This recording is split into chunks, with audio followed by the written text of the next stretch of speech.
why it's important to remove yourself from certain triggers while recovering from the pain of infidelity.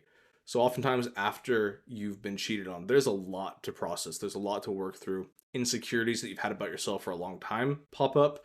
You're trying to rethink about your past, your present, and your future because the past has just now been revealed. What you believed it to be was a lie.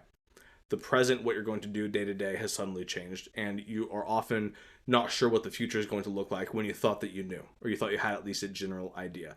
So there is a lot going on, and so the more that you can limit the amount of things that are going to bring it all back up again in a sharp pain type of way, which is what triggers do, the better. And so initially, some ideas are things like, the cars that you're driving. If you can trade, if there's a certain car where something took place in it that is contrary to the vows you made to each other, like trading that car in for another one could be helpful.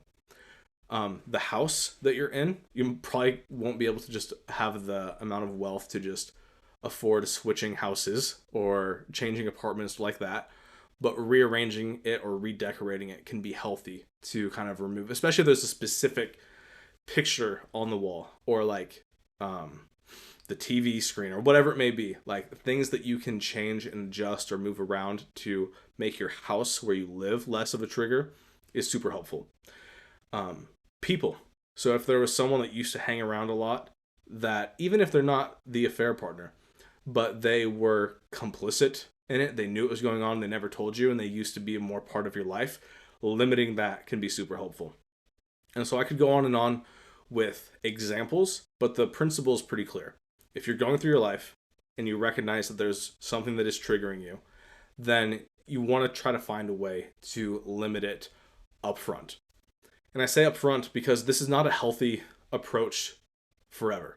This is for when you're in the initial stage where everything is overwhelming and there's tons of grief before you've been able to process and actually heal. Then that is something you can do to just give yourself more space to breathe.